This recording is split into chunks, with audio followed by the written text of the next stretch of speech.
Bismillahirrahmanirrahim. Assalamualaikum warahmatullahi wabarakatuh. Ahlan wa sahlan wa marhaban bikum. Kaifa halukum jami'an? Apa khabar semua? Hari ini kita akan sambung pembelajaran kita. Kalau kita recap balik pembelajaran kita pada minggu lepas, kita belajar tentang rukun Islam. Rukun Islam So, hari ini kita akan belajar dalam bab ibadah berkenaan dengan kebersihan amalanku, iaitu berkenaan dengan kebersihan. Kenapa kebersihan ni penting dalam kehidupan kita? Sebab kebersihan inilah menjamin macam mana kita punya tahap kesihatan kita. Tak ada orang yang nak duduk dalam keadaan kekotoran.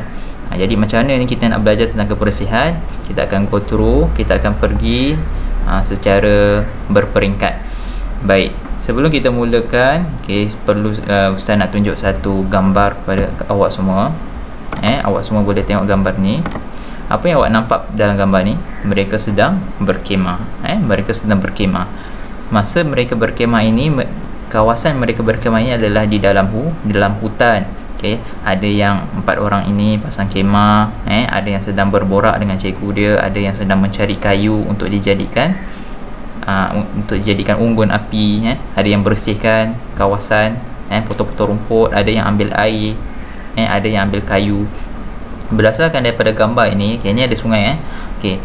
Macam mana kita nak beristinja sekiranya kita berada di dalam hutan? Macam mana kita, contohnya kita nak buang air besar, nak buang air kecil, macam mana kita nak melakukan perkara tersebut sekiranya tiada air di dalam hutan? Macam mana kita nak bersihkan? Kita akan belajar dalam bab ini. Baik, kita teruskan kepada muka surat. Anak murid semua boleh buka muka surat 92. Kita mulakan. Kebersihan amalanku. Perhatikan dan teliti.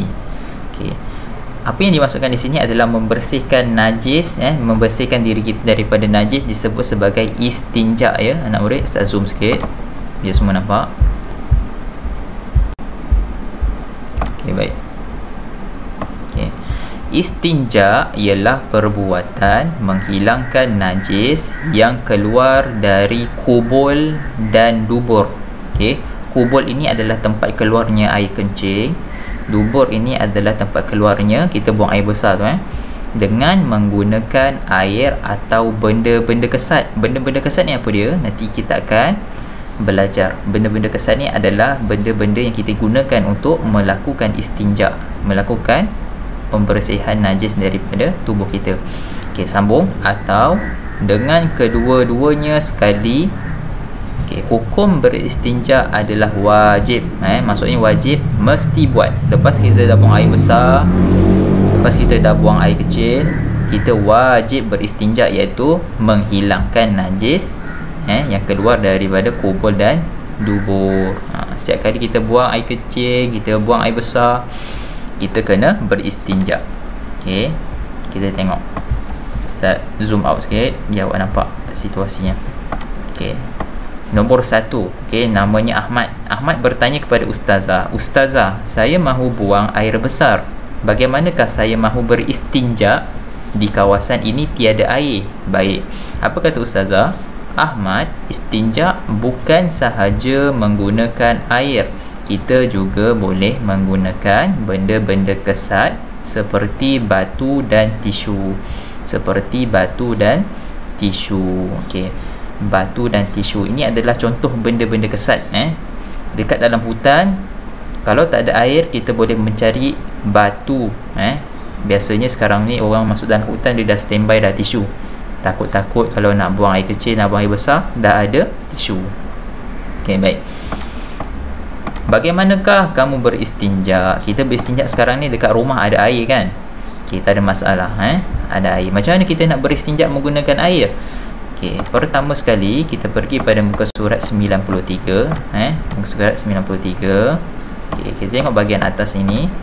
Cara istinja. Tengok poin nombor 3. Jika kita menggunakan air, cara beristinja ialah pertama sekali gunakan tangan kiri ketika beristinja. Kita beristinja mesti menggunakan tangan kiri. Bersihkan kubul atau dubur dengan air mutlak. Air mutlak ni seperti air pipe.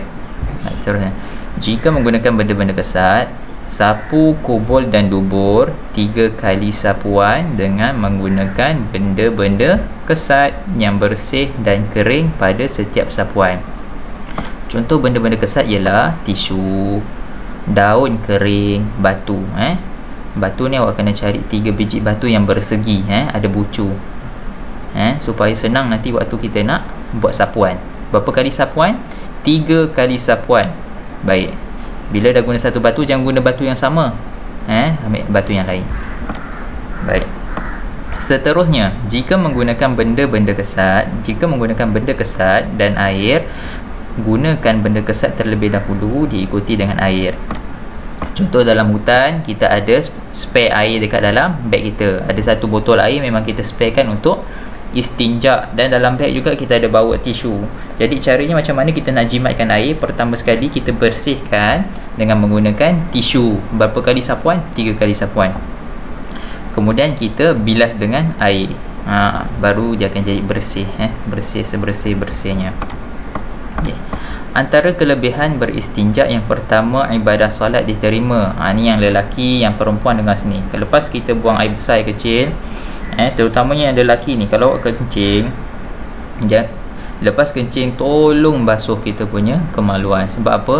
Sebab takut ada sisa-sisa lagi air kencing tu terkena kepada kita punya seluar, kemudian kita gunakan seluar yang sama untuk solat, maka solat kita tidak diterima. Kita tak tahu. Sebab tu yang lelaki ni, kalau boleh dekat mana-mana, bila kencing itu tolong kencing cangkung ataupun duduk. Tengok macam mana tandas yang kita gunakan. Kalau cangkung, kalau duduk. Jangan kencing berdiri. Sebab apa kencing berdiri? Kencing berdiri ni tidak boleh. Sebab apa?